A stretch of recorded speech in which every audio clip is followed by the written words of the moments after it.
Welcome to the WHHI Daily News. I'm Robyn Zimmerman. Let's begin with a few news headlines.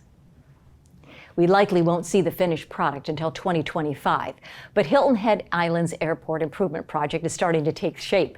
The state is granting the project $12 million of the $53 million price tag. The FAA has already promised $12 million. The county's thrown in $3 million, leaving $18 million still to find to pay for everything, and the bipartisan infrastructure bill Congress passed in the spring is a target to fill that gap.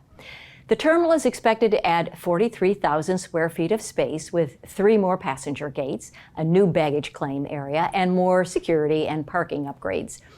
A big help is that the county already owns most of the land it wants, and County Council is expected to spend $1 million on more land on Hunter Road for additional parker. John Rembold, director at the airport, will join us shortly with more information.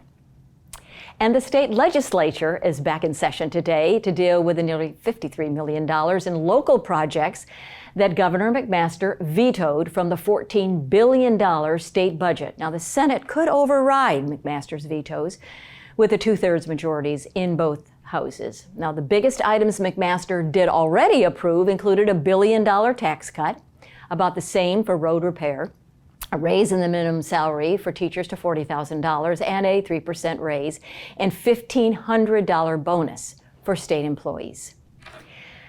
Unfortunately, we've lost another of our neighbors who's been hit by a car walking along a major highway. 38-year-old Robert Squires was walking out of a Circle K near Sunset Boulevard along the Sea Island Parkway about 10:15 Saturday night when he was hit by a Toyota Camry. It's at least the 4th pedestrian death in the Lowcountry in 2022, while we've already lost 21 people in crashes in Beaufort and Jasper counties this year alone. And finally, the Beaufort County Council has passed its next year's budget with a couple of days to spare, which also approves the school board budget that will make our teachers among the top 5 paid in the state. Starting teachers will make $45,000 a year, and the total compensation package will be over $50K. New recruitment and retention bonuses have also been added, and a 3% retroactive cost of living increase was approved earlier for all employees. Now, the county's budget freezes the total millage rate, meaning any tax increase you do see is because your property tax was reassessed, or your property was reassessed at a higher rate. Now, the county has seen a 7% growth in income from population growth, and the $142 million budget sets up a coroner's office with autopsy capabilities, buys new emergency vehicles, and allocates $12 million to finish capital improvement projects from last year. Now, you can see the budget online at beaufortcountysc.gov/budget.